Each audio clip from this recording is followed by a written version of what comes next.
Magandang araw Pilipinas, narito na ang lagay ng panahon ngayong araw. Ang bagyong Qiapo ay patuloy ng kumikilos pa kanlurang hilagang kanluran. Mga kababayan, dahil sa patuloy na paglapit ng bagyo, nakataas na ang tropical cyclone wind signal number 1 sa mga sumusunod na lugar. Signal number 1 sa lugar ng Batanes, buong Cagayan, kabilang ang Babuyan Island, Isabela, Apayao, Abra, Kalinga, silangan ng gitnang bahagi ng Mountain Province, silangan at gitnang bahagi ng Ifugao, Ilocos Norte, hilagang bahagi ng Ilocos Sur, at hilagang bahagi ng Aurora, kabilang ang Dilasag at Kasiguran, Aurora. Sa mga lugar na ito, inaasahan ang hangin na may lakas na 39 hanggang 61 km kada oras sa loob ng susunod na 36 hours na maaring magdulot ng minimal hanggang minor na pinsala lalo na sa may hinang kabahayan, mga puno at linya ng kuryente. Mga kababayan, hanggang saan nga ba ang posibleng paglakas ng bagyong Qiapo? Alin sa mga lugar sa hilagang Luzon ang may pinakamataas na posibilidad na madaanan ng sentro ng bagyo? At paano palalakasin ang habagat na magdadala ng malawakang pag-ulan sa iba't ibang bahagi ng ating bansa? Ayon sa track and intensity ng bagyo, inaasahan na tatahakin ng bagyong Qiapo ang posibleng maging lakas nito sa mga susunod na oras at araw. Kikilos ito pakanlurang hilagang kanluran o west-northwestward hanggang sa Sabado, July 25. Habang nananatili sa Philippine Sea, habang papalibit ito sa hilagang Luzon, inaasahang tutungo ang bagyo sa Luzon Strait bago tuluyang lumiko pa hilagang kanluran o northwestward patungo sa southern China. Kung mananatili ang kasalukuyang direksyon ng bagyo sa darating na Biyernes ng umaga hanggang hapon, maaring dumaan ang sentro ng bagyong Qiapo malapit sa hilagang silangang bahagi ng mainland Cagayan. Sa Biyernes ng hapon hanggang gabi, may posibilidad na dumaan ng napakalapit o maglandfall sa paligid ng Babuyan Island. At sa Sabado ng umaga hanggang sa tanghali, inaasahang lalabas na ito sa ating Philippine Area of Responsibility o PAR habang kumikilos patungo sa southern China. Mahalaga tandaan na hindi lamang ang mismong sentro ng bagyo ang dapat bantayan. Kahit ang mga lugar na nasa labas ng forecast track ay maaari pa ring makaranas ng malalakas na pag-ulan, malalakas na hangin at pabugso-bugsong panahon dahil sa lawak ng sirkulasyon ng bagyo at sa pinalalakas nitong southwest monsoon o habagat. Mga kababayan, habang ang bagyo ay nasa ibabaw pa rin ng mainit na tubig ng Philippine Sea, inaasahang unti-unting lalakas ang bagyo. Batay sa forecast, sa susunod na 24 oras, maaari itong maging isang tropical storm. Habang dumaraan naman sa malapit na Babuyan Island at sa Batanes, maaari pa itong lumakas bilang isang severe tropical storm kung mananatiling favorable ang kondisyon ng karagatan at atmosphere. Kapag nangyari ito, posible ring lumakas ang epekto ng hangin sa extreme northern Luzon ayon sa Pag-asa.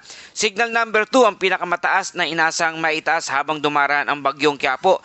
Gayunpaman, hindi pa rin inaalis ang posibilidad ng signal number 3, lalo na kung mas mabilis ang paglakas ng bagyo habang tinatahak nito ang Batanes at Babuyan Island. Pagkatapos itong makalapit o tumawid sa extreme northern Luzon, kikilos ang bagyo patungo sa southern China kung saan unti-unti itong hihina habang tumatama sa kalupaan. Bukod sa mismong bagyo, isa sa pinakamalaking dapat bantayan ay ang southwest monsoon. Habang lumalakas ang paglapit ng bagyong Qiapo, lalo nitong hihigupin ang napakaraming moisture mula sa West Philippine Sea.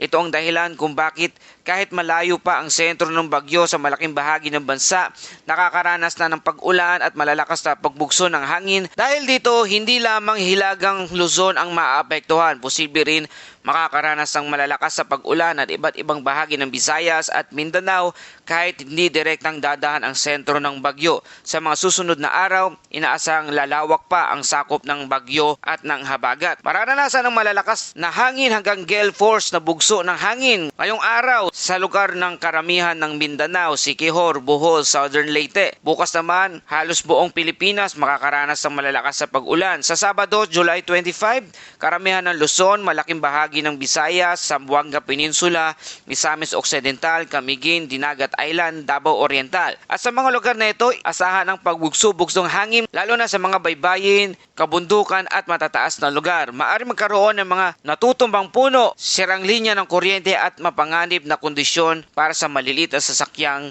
pandagat. Mga kababayan, ang malawak na sirkulasyon ng Quiapo at ang pinalakas nitong habagat ang pangunahing dahilan ng inaasahang pag-ulan sa maraming lugar sa bansa. Hindi lamang ang mga lugar na malapit sa forecast track ng bagyo ang dapat mag-ingat, maging ang mga nasa kanlurang bahagi ng Luzon, Visayas at ang ilang bahagi ng Mindanao ay maaring makaranas ng pag-ulan dahil sa habagat. Sa extreme northern Luzon, posible ang mga pag-ulan na dulot ng rain bands ng bagyo. Mararanasan ang malakas na buhos ng ulan na aabot sa 100 to 200 millimeters ng buhos na ulan sa lugar ng Cagayan at Apayao. 50 to 100 millimeters naman na buhos ng ulan sa lugar ng Batanes, Isabela, Kalinga, Abra at Ilocos Norte sa darating na Sabado. 100 to 200 millimeters din na buhos ng ulan sa lugar ng Apayao, Ilocos Norte at Ilocos Sur, habang 150 to 100 millimeters naman na buhos ng ulan sa Cagayan, Batanes, Abra, Kalinga, Mountain Province, Ifugao, Benguet at La Union. Habang heavy rainfall outlook due to southwest monsoon o hanging habagat ngayong araw, moderate to heavy rains, 50 to 100 millimeters na buhos ng ulan sa Negros Oriental, Zamboanga del Norte, Zamboanga, Sibugay, Zamboanga del Sur, Lanao del Norte, Lanao del Sur, Maguindanao del Norte, Sultan Kudarat at Sarangani.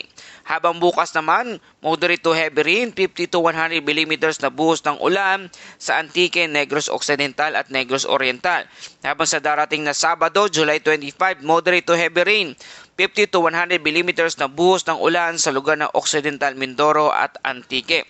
Samantala sa kanlurang bahagi ng bansa, maaaring makaranas ng panakanakang paglakas ng pag-ulan at bunsod ng hanging habagat. Sa mga mababang lugar, posible ang pagbaha, habang sa mga kabundukan at matatarik na lugar ay may panganib ng pagguho ng lupa, lalo na kung patuloy ang sunod-sunod na pag-ulan sa mga lugar na yan. Kung kayo ay nakatira sa flood-prone area, landslide-prone areas, mabuting ihanda na ang mga emergency kit at patuloy na subaybayan ang mga opisyal na babala ng inyong lokal na pamahalaan. Isa rin sa pinakamahalagang babala ngayong araw ay ang kondisyon ng ating karagatan sa mga baybayin ng extreme northern Luzon, habang lalo pang lumalapit ang bagyong Quiapo. Inasahan ang taas ng alon hanggang 3 metro ang taas sa silangang baybayin ng Davao Oriental, hanggang 2.5 metrong taas naman na alon sa silangang baybayin ng Surigao del Sur, hanggang aabot naman sa 2 metrong taas ng alon sa silangan ng baybayin ng Batanes, Cagayan, Isabela, Eastern Samar, Dinagat Island, kanlurang baybayin ng Maguindanao, Sultan Kudarat, Sarangani at Davao Occidental. Sa mga lugar na ito, pinapayuhan ng mga mangingisda at operator na maliit na bangka na maging maingat at kung maaari ay ipagpaliban muna ang paglalayag, lalo na kung masama ang lagay ng panahon sa inyong lugar. At iba pang baybayin ng bansa ay inaasahang magkakaroon ng alon na mas mababa sa 2 metro. Subalit maaari pa ring lumakas depende sa magiging galaw ng bagyo at epekto ng habagat. Mga kababayan, kung susuriin natin ang kasalukuyang sitwasyon, makikita na unti-unting lumalakas ang organisasyon ng bagyong Quiapo. Habang nasa mainit na karagatan ng Philippine Sea, patuloy itong kumikilos sa direksyon ng west-northwestward. Isang senyalis na sinusunod nito ang steering flow ng subtropical ridge sa hilagang bahagi ng Pasipiko.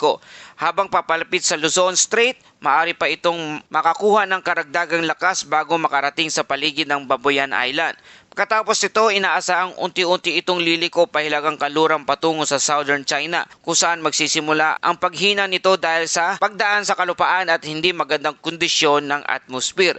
Gayunpaman, kahit humina na ang mismong bagyo sa mga susunod na araw, maaring manatiling aktibo ang hangin habagat at patuloy ang pagdadala nito ng mga malalakas na pag-ulan sa kanlurang bahagi ng Pilipinas. Kaya kahit lumalayo na ang bagyong Quiapo, hindi pa rin agad mawawala ang posibilidad ng mga pag-ulan at pagbugso ng hangin sa iba't ibang bahagi ng ating bansa. At para sa ating Bible verse of the day mula sa Psalms 46 verse 1, God is our refuge and strength, and ever-present help in trouble. Sa gitna ng mga bagyo at pagsubok ng buhay, paalala sa atin ng salita ng Diyos na siya ang ating kanlungan at lakas. Habang naghahanda tayo laban sa anumang panganib, huwag nating kalimutang ilagak ang ating pagtitiwala sa Panginoon, sapagkat siya ang laging handang umalalay sa atin anuman ang sitwasyon ng ating buhay. At yan po ating update sa panahon ngayong araw na ito. Kung nakatulong sa inyo ang balitang ito, please like, share, and subscribe. Salamat sa iyong suporta. Ito ang Pilipinas Weather ngayon na lagi nagpapaalala, pag-ihanda, magiligtas, pag-alerto, ingat tayong lahat.